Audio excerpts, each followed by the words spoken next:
Antes de entrar en la vida del Señor Jesucristo, tenemos que dedicar un tiempo a alguien muy especial. Em, Creo que no se le da justicia como es o como debe de ser. Es decir, tenemos que rebuscar un poquito en las escrituras para poder hacerlo. Y tiene su razón específica para que, por qué él no tiene un brillo, o por qué él no tiene una preeminencia. Y es que era imposible que alguien o alguien más le quitara el centro al Señor Jesús. Y es por eso que en los evangelios, vemos en los 4 evangelios a Juan el Bautista. Em, pero vemos a Juan el Bautista en un modo muy breve, muy inmediato, muy, bueno, casi desapercibido. Sus errores los vemos, no lo vamos a ver hoy, lo vamos a ver más adelante, ya cuando entremos y cuando ya llegue el tiempo de ver cuándo murió. Pero tratemos de hacerle justicia tal y como es verdaderamente. Y tiene razón, por supuesto, los evangelistas tienen razón de no poner la mira sobre él, pues la idea era ponerla sobre el Señor Jesucristo. Y es por eso que los evangelios se tornan hacia el Señor Jesús inmediatamente. Toman a Juan el Bautista, por supuesto, como una figura de importancia, pero rápido, brevemente, podríamos decir así, se deshacen de él, intencionalmente. No es de forma mala, sino que nuevamente, ya como dije, nada ni nadie le podía quitar el lugar principal al Señor Jesucristo.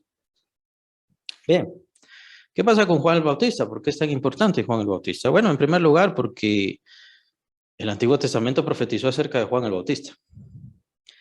Consideren, hermanos, que el Antiguo Testamento no profetizó acerca de David, de su venida formalmente. Es decir, el rey David no era esperado debido a las profecías que estaban en el Antiguo Testamento, que para entonces serían nada más las de la ley, es decir, las de Moisés. Moisés teniendo un carácter tan importante, siendo una figura indispensable en toda la historia de Israel, no recibió profecía. No había ninguna profecía acerca de Moisés.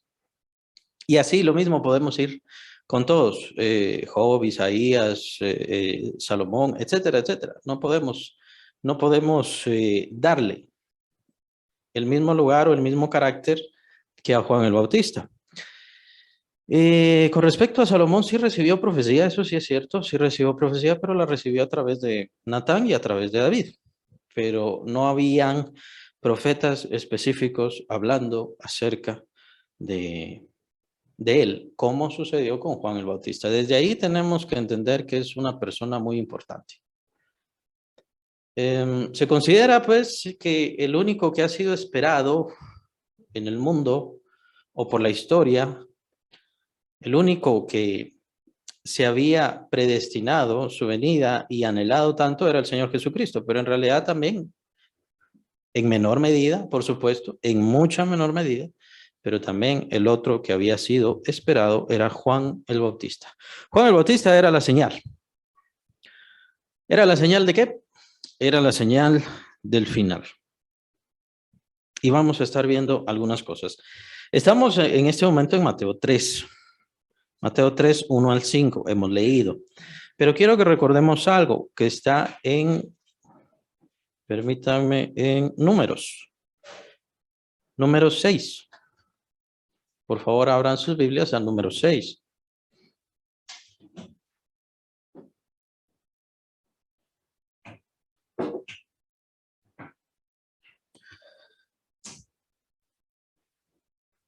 Y es el voto del Nazareato. No vamos a leerlo todo, solamente vamos a leer los primeros versículos.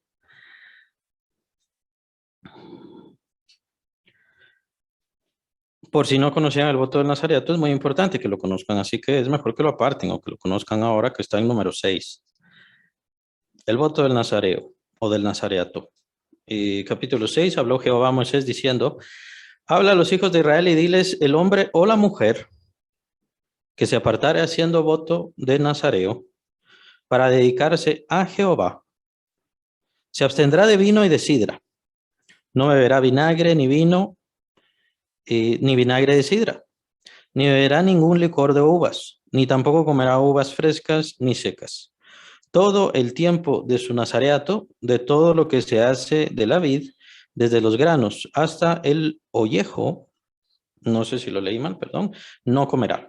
Todo el tiempo del voto de su nazareato no pasará navaja sobre su cabeza hasta que sean cumplidos los días de su apartamiento a Jehová. Será santo, dejará crecer su cabello. Más o menos haciendo un recuento de este voto de nazareato, pues recordemos que es Sansón, precisamente, tal vez el más famoso de los nazareos, y es precisamente el más famoso porque no cumplió con el voto del nazareato, ¿verdad? Este, y de hecho, era muy importante para las personas consagradas, tanto como los sacerdotes como los nazareos, el no estar tocando cosas muertas, y Sansón tocaba cosas muertas. No digamos que bebía, era bebedor, por supuesto que sí.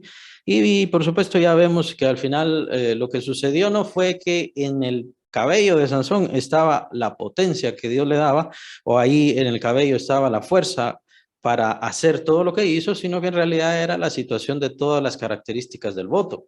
Todo el voto había sido violado y a pesar de que antes ya violaba el voto, de todas maneras el Señor seguía funcionando en él. Hasta que ya fue la situación del cabello. Y si se dan cuenta, de acuerdo con el versículo 5, indica que ese es el momento en que se termina el nazareato. Ese es el momento en que el voto se acabó.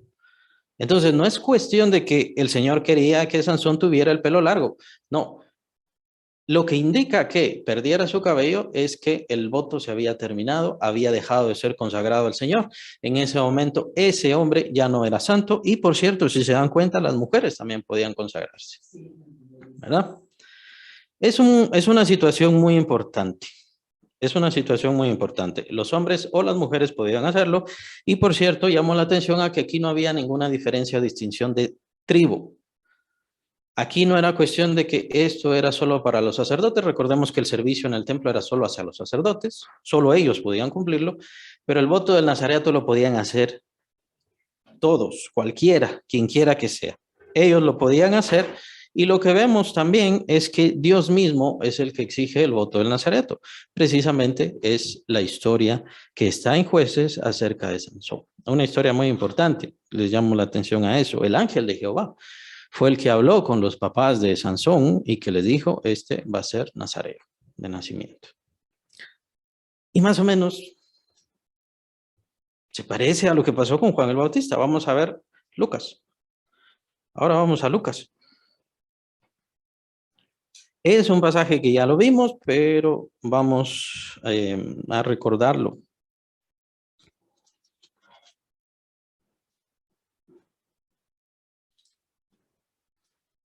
Lucas capítulo 1.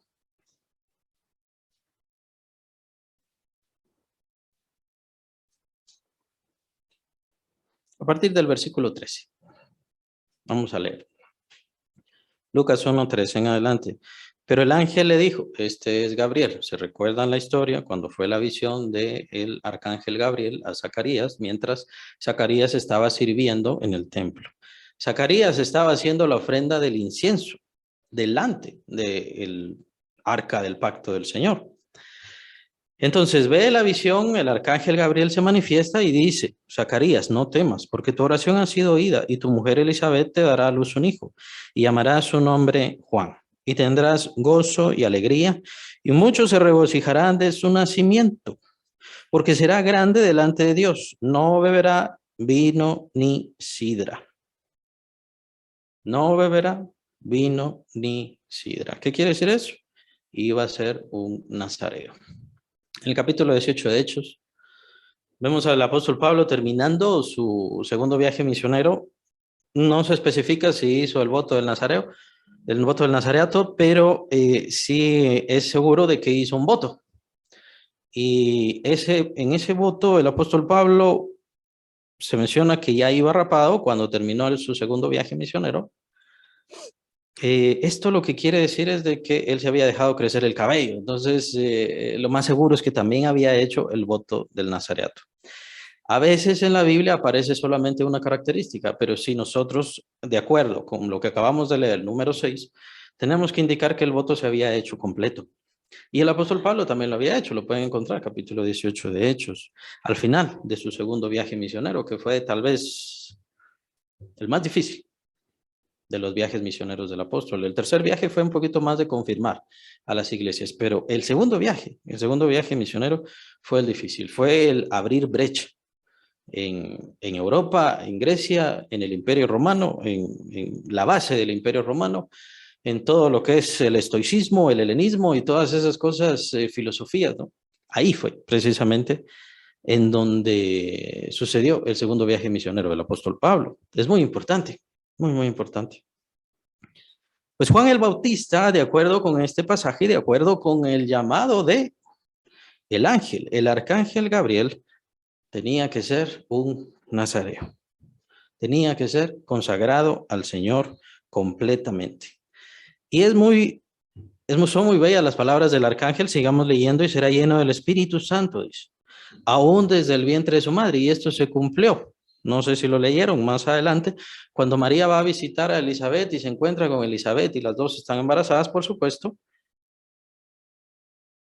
Perdón. Pues Elizabeth se da cuenta que el niño en su vientre tiene un sobresalto, ¿no? Tiene un signo, tiene una manifestación, probablemente de contentamiento, y esto es precisamente porque él había sido lleno del Espíritu Santo aún desde el vientre.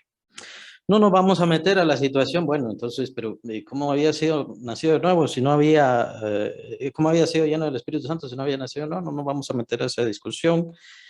Pues esta situación es más de misterios, pero un hombre que desde el vientre había sido lleno del Espíritu Santo. Y quiero hacer notar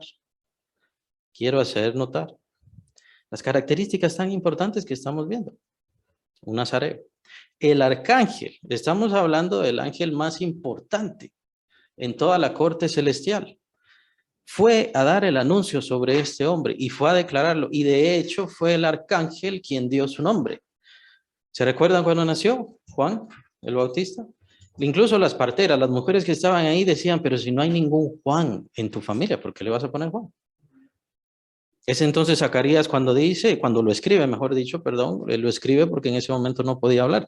Su nombre será Juan, y es cuando dice, su nombre será Juan, que se lo enseña, entonces su lengua se desenreda, se libera, y entonces pronuncia, su nombre es Juan. Así me lo dijo el arcángel.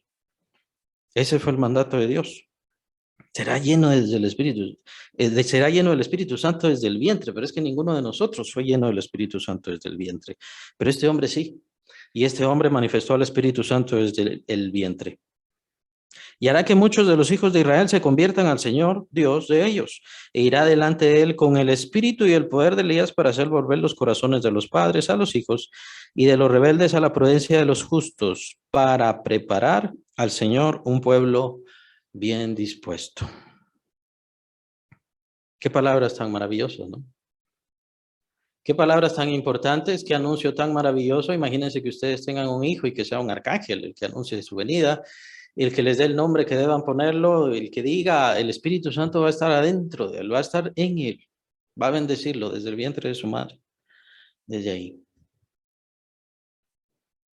Y hemos leído Mateo, es ahí en donde está el pasaje. Isaías 43, no lo vamos a leer, ustedes pueden ver la referencia, pero donde dice, voz del que clama en el desierto, preparad el camino del Señor, enderezar sus sendas. Esta es la profecía que está en Mateo acerca de Juan el Bautista. Ahora, entre estas cosas maravillosas, ¿qué es lo que vemos y qué es lo que podemos extraer acerca de este gran personaje? Tenía un llamado maravilloso. Hay dos profecías del Antiguo Testamento de hace varios siglos antes de su nacimiento que precisamente declaraban su venida.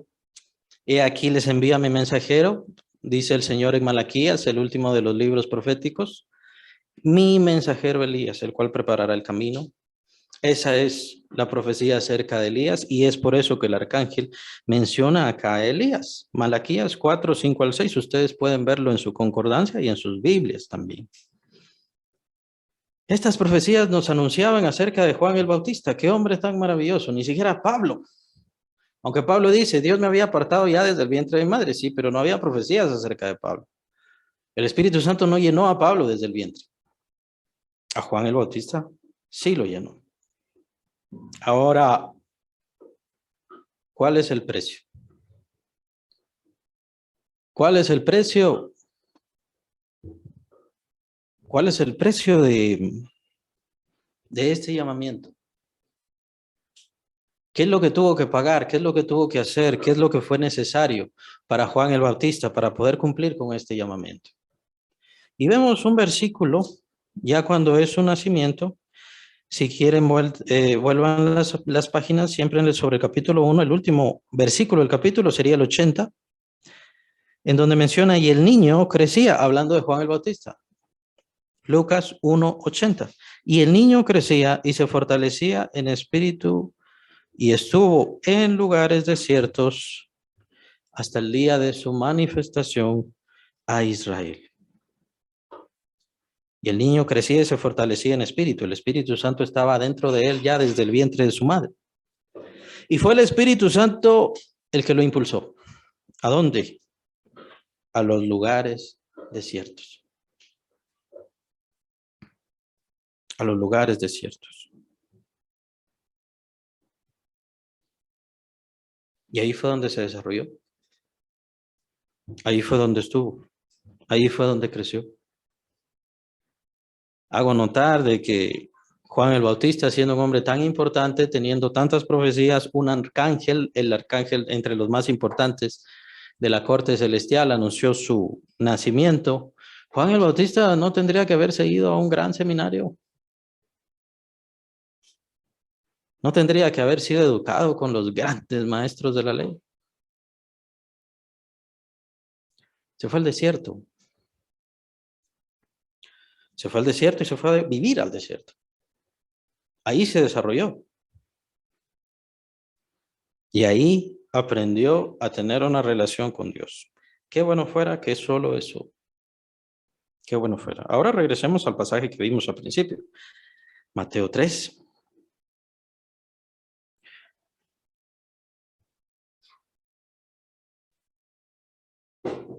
No voy a entrar a los primeros versículos porque eso tiene que ver con su mensaje.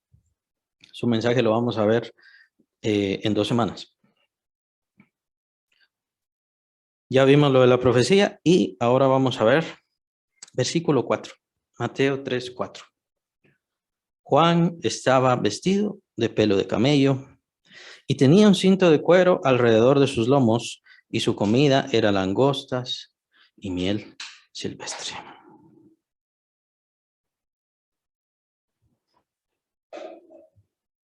¿A qué sabrán las langostas? No lo sé.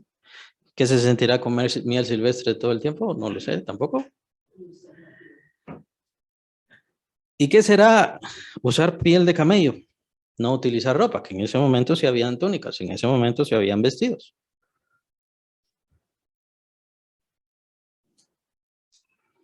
Pero Juan el Bautista tomó la piel de camello y la utilizó para el resto de su vida. Ese es el precio. Llamémosle así.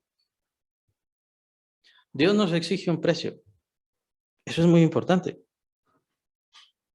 Un llamamiento grande, una persona muy importante, una persona muy valiosa, lleno del Espíritu Santo, movido por el Espíritu Santo, que por cierto fue movido por el Espíritu Santo para alejarse no solamente del mundo, sino alejarse de sus padres, de su casa, de la forma de vida natural, humana. ¿A irse a dónde? A irse al desierto, a vivir al desierto, a vestirse. Pues sería como Elías, sería como los tiempos de Adán y Eva. Ese sería su vestido. De acuerdo con la historia humana, sería vestido de cavernícola. ¿Y por qué? Bueno, más o menos exploremos la vida de Elías. Vimos en Lucas que el arcángel habla acerca de Elías, tendrá el espíritu de Elías. Bueno, ¿qué pasa con Elías? No sabemos toda la vida de Elías, lastimosamente el libro de Reyes solamente inicia cuando ya está en su ministerio. Y así nos narra la historia de Elías, pero la historia de Elías es bastante formidable. Quien muy probablemente también había sido un nazareo. Y precisamente estas eran sus ropas. Juan el Bautista está más cerca de Elías que nosotros estamos de Elías. Así que lo más probable es que Juan el Bautista comió la comida de Elías y tomó los vestidos, la vestidura de Elías. ¿Y qué pasa con Elías?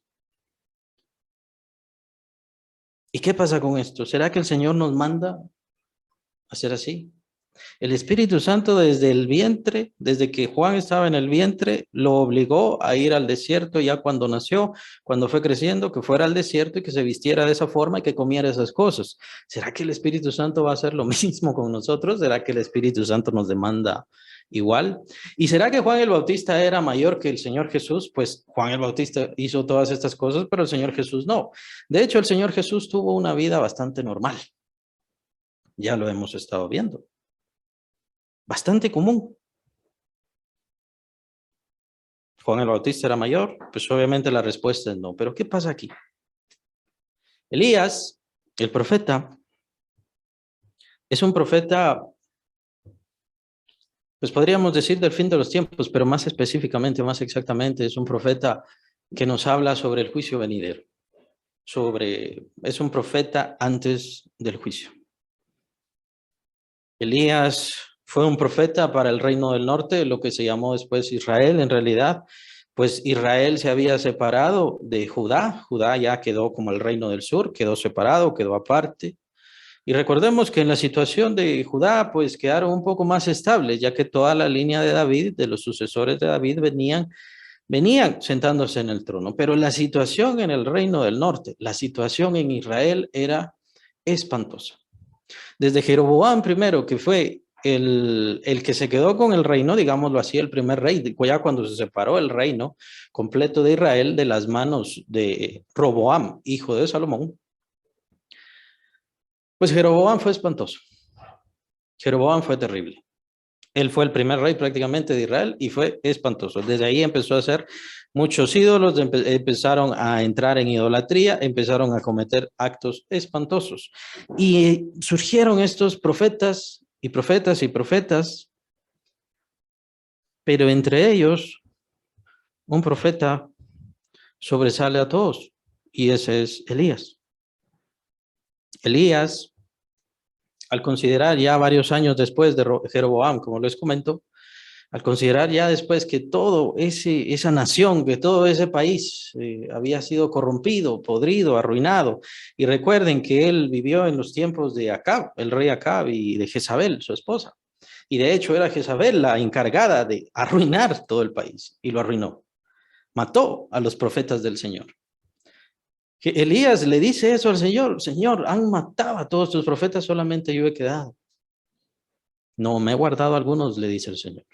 El Señor le contesta a Elías: no sabemos de dónde viene Elías, pero lo más seguro es que también era un hombre del desierto. Pero más que eso, era un hombre que tenía que entender o que entendía, que ya no se podía ser parte del mundo. Era un hombre que ya no quería ser más parte del mundo, porque significaba ser parte del mundo, era ser enemigo de Dios. Y es aquí donde viene el punto, donde el mensaje, el sentido, tal vez principal del mensaje. Ya que las iglesias, especialmente ahora los creyentes, pues si el tema del pecado es tabú, es decir, no hay que hablar nada del pecado, no hay que decir nada sobre el pecado. El Señor Jesús ya pagó el pecado, y es cierto, tienen razón, el Señor Jesús ya pagó el pecado. Ya hemos sido librados de nuestro pecado, gracias al Señor, es cierto. El Señor ya nos ha santificado, nosotros somos santos y somos justos, gracias al Señor. El punto es, ¿vivimos esa santidad? La santidad es el otro tema. Es el otro tema que incomoda. Es el otro tema que molesta. O es un tema suspicaz. Hay quienes dicen: bueno, hermano, no escuche esta música, porque esta música es del mundo. Y yo me pregunto, ¿eso les da santidad? ¿De verdad piensan que la santidad viene a través de eso? ¿Será que la santidad viene a través de estar oyendo música y música cristiana? No quiero decir que sea malo, solamente pregunto. La santidad viene de ahí. Las mujeres no pueden maquillarse, las mujeres no pueden usar pantalón. Tienen que vestirse de forma santa. ¿Y será que la santidad viene por el vestido?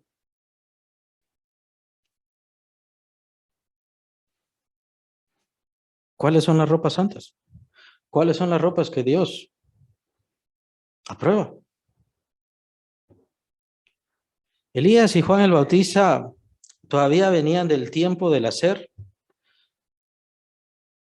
y del alejarse. El Señor Jesús traía un mensaje diferente.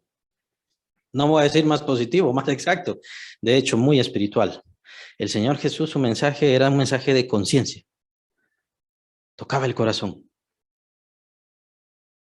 No necesita cambiar su ropa. No necesita cambiar sus amigos. Hay que cambiar su corazón, hay que cambiar su alma completamente. Ese es el mensaje del Señor Jesús. Por eso es que nosotros no tenemos ninguna exigencia. Pero a veces es bueno. Es bueno leer la palabra de Dios. ¿Por qué? Porque somos santos. Es bueno hablar diferente. ¿Por qué? Porque somos santos. Y de acuerdo con Elías y de acuerdo con Juan el Bautista, si queremos parafrasear su doctrina acerca de la santidad, ¿cuál sería? Mientras más me aleje del mundo, más me acerco a Dios. Ese es el sentido.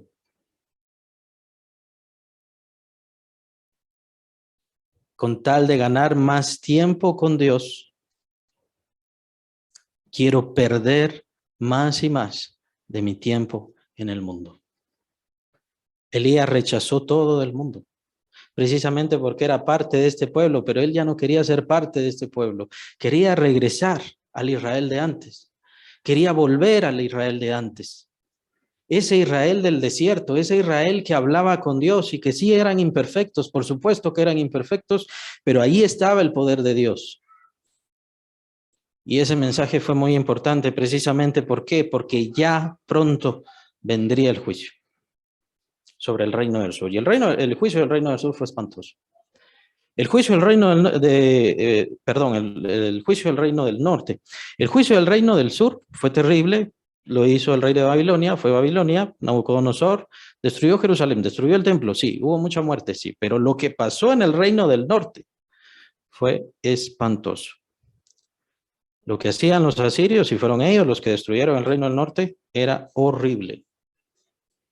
Lo que hacían con los niños, lo que hacían con las mujeres, era horrible. Y Elías fue el profeta que habló antes de eso. Fue el último intento de Dios para hacerles entender. Y por supuesto, ¿quién fue el único que fue rescatado? Y esa es precisamente la señal de el alza de Elías. No fue que Elías fuera el hombre más importante, no fue que Elías fuera el hombre más santo. De hecho, la Biblia dice claramente, Elías estaba sujeto a pasiones, igual que todos nosotros, y nosotros lo podemos ver. Pero era la forma de Dios de decir, en realidad, este es el único que se le puede rescatar. Este es el único que vale la pena. Todos sabemos qué pasó con Elías. Elías no murió. Elías fue llevado en un carro de fuego, que lo más seguro es que fue un carro de luz. Un carro se lo llevó. Fue traspuesto, al igual que no. Otro que fue arrebatado por Dios antes de un juicio. Eso es muy importante. Y otro, por cierto, que anunció un juicio. Enoc. Ahora, entre esta situación de Elías, existía una mala interpretación. Pero eso fue lo fuerte de Juan el Bautista. Que como Elías fue llevado al cielo, los israelitas interpretaban, y en ese sentido, pues obviamente se estaban equivocando, interpretaban que Elías bajaría de nuevo. Bajaría a estar de nuevo en la tierra. Es por eso que le preguntan, y lo vemos en el segundo capítulo de Juan, el Evangelio de Juan, no lo vamos a leer, ustedes lo pueden leer, en el Evangelio de Juan le preguntan a Juan el Bautista, ¿tú eres Elías? Él dice, no. Pero el Señor Jesús dice, este es Elías. Más adelante, no lo vamos a ver, pero más adelante dice el Señor, este es Elías, aquel Elías. que había de venir. ¿Por qué dice Juan el Bautista que no? ¿Por qué dice el Señor Jesús que sí? Porque Juan el Bautista les está contestando a ellos de que yo no soy aquel que subió y ahora bajé. Eso que ustedes creen es incorrecto. Ahora el Señor Jesús estaba interpretando correctamente, sí, nuevamente vendría Elías, nuevamente vendría con su mensaje y nuevamente vendría con ese mensaje del juicio de Dios. Ahí vamos a entrar al mensaje, pero en este momento no. Esa es la situación de Juan el Bautista. La semejanza, la unidad con un maravilloso profeta, Elías. Un llamado precioso, pero que exigía mucho. Cuando Dios nos da, Dios nos exige.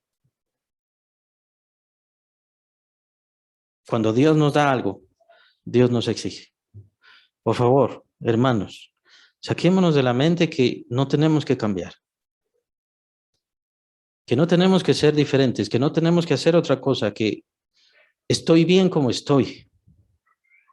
Por favor. Dios nos da y nos llama cada día. Pero espera mayor consagración, espera mayor entrega y por supuesto espera mayor fruto. Espera fidelidad. Y a veces eso implica sufrimiento. ¿Qué se sentirá andar todos los días con piel de camello? Vestido con piel de camello. ¿Qué se sentirá todos los días estar durmiendo ahí en el desierto? Lo más seguro es que dependía de alguna cueva que él hizo o que él arregló. Ese fue su seminario. Ahí sacó su licenciatura. ¿Saben por qué? Porque es más importante entregarse a Dios que entregarse a cualquier cosa de este mundo.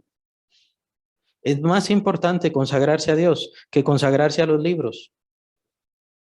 Es más importante una fe genuina, verdadera y sólida que años y años y años de oír y oír mensajes que no me transforman y que no me han servido de nada.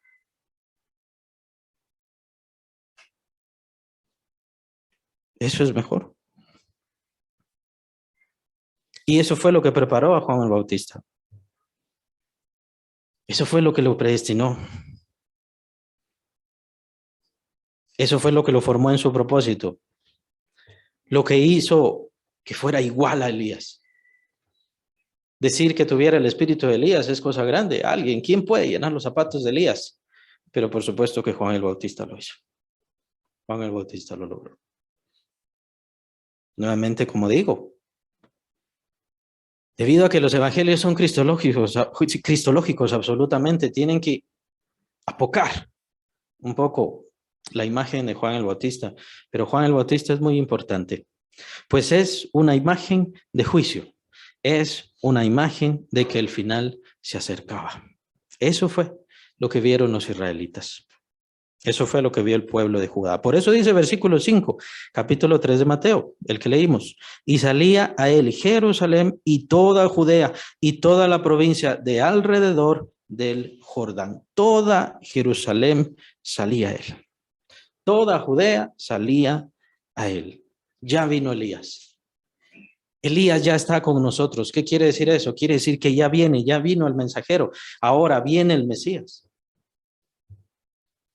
Y Juan el Bautista cumplió su propósito cabalmente. Tan grande es que dos de sus discípulos precisamente se volvieron discípulos del Señor Jesucristo. Andrés y el otro se entiende que fue Juan. El apóstol Juan no menciona que es él específicamente otro de los discípulos de Juan el Bautista, pero casi se sobreentiende. Él y Andrés, discípulos de Juan el Bautista. Y él, por supuesto, lo está escribiendo en su propio evangelio, lo cual nos hace entender que es más fidedigno. Más adelante vamos a entrar a la situación de los apóstoles. Pero mi pregunta es, ¿estamos dispuestos? ¿Y qué estamos dispuestos a hacer? Estamos dispuestos a apartarnos del mundo y con esto no me refiero a que no oigamos cierta música o que nos vistamos de cierta forma. No, no, el Señor no se centró en eso. Es más importante la idea. Ahora, si es necesario para usted alejarse, pues entonces sí, aléjese. Si es necesario para usted dejar algo para evitar lo malo, pues hágalo.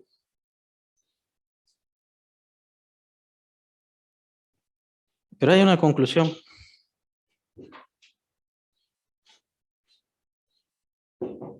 sobre la cual ya quiero ir terminando. Hermanos, este mundo se va a acabar. Y nuestras vidas, como son ahora, se van a terminar. Y no podemos centrar nuestra vida en lo que somos hoy. No podemos hacerlo. Este mundo y sus deseos se van a terminar. ¿Saben quién escribió eso? El apóstol Juan. Deberíamos centrarnos en aquello que dice el apóstol Pablo. Las cosas que se ven son temporales, pero las que no se ven son eternas. ¿Qué creen ustedes que pasaba por la mente de Juan el Bautista cuando estaba allí en medio del desierto solo, sin nadie a su alrededor?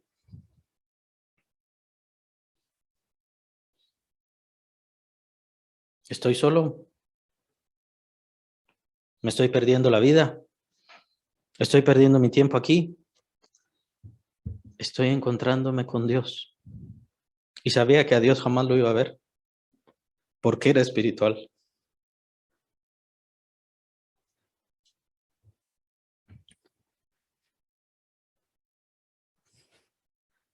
Pero eso es más importante.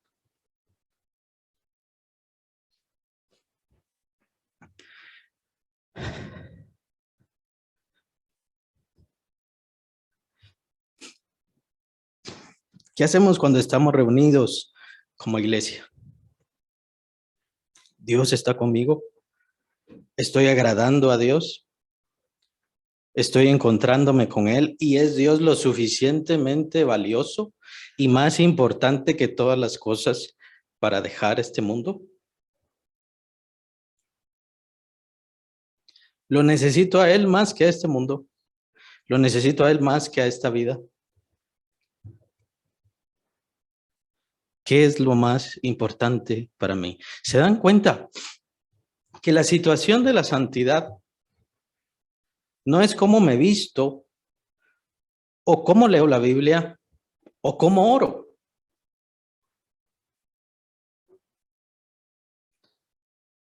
Es que es más importante para mí. Es si estoy honrando a Dios y agradando a Dios por sobre todas las cosas. Y saben que Dios jamás se les va a aparecer y decir, sí, me estás honrando. Nadie les va a dar un permiso o un comprobante. Sí, ya eres salvo. Lo único que va a hacer Dios es estar cada día más y más en sus vidas, en su palabra, en su corazón. No de forma fingida. Es que aquel que tiene al Espíritu Santo verdaderamente está alejándose más y más del mundo. El apóstol Pedro, si no estoy mal, es el que escribe.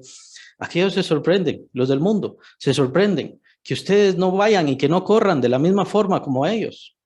Y así es el mundo se sorprende y hasta los mismos creyentes se sorprenden de aquellos que verdaderamente quieren vivir una vida santa. Pero es que vivir una vida santa no es para recibir la gloria y el agrado de la gente, vivir así. Es para agradar a Dios. ¿Cuánto tiempo estuvo Juan el Bautista en el desierto? 15 años. Dice desde pequeño, 20 años, 25 años. Y esto les digo, fíjense que su ministerio muy probablemente lo más que duró fue un año. Porque después vino el Señor inmediatamente y entonces todo el enfoque, toda la gloria, todo lo dichoso, todo se fue hacia el Señor Jesús. Y como dice el mismo Juan el Bautista, es necesario que Él crezca y que yo mengue, que es parte precisamente del llamado del creyente, menguar, que es precisamente la constancia del creyente, del verdadero creyente, menguar, y que Cristo crezca en mí. Todos esos años en el desierto solamente para un año, año y medio, exagerando, pero su ministerio fue glorioso. La próxima vez vamos a estudiar su mensaje y vamos a entender sus matices. Pero quiero que piensen en eso, porque lo único que importa no son los años de estudio y los años del ministerio. No importan los años de estudio o el seminario a donde vamos o las universidades que conozcamos o las maestrías o doctorados o cualquier cosa. Y cuántas iglesias plantamos o cuánto ha crecido mi iglesia. Ninguna de esas cosas importa. Específicamente no nos debe importar. Al final todo eso lo hace Dios. Lo único que nos debe importar es seguirlo. Es hacer lo que Él dice. Y si Él me dice, quiero que sirvas aquí, está bien, Señor, aquí voy a servir. Y si Él me dice, quiero que estés en este ministerio, está bien, Señor, aquí voy a estar en este ministerio.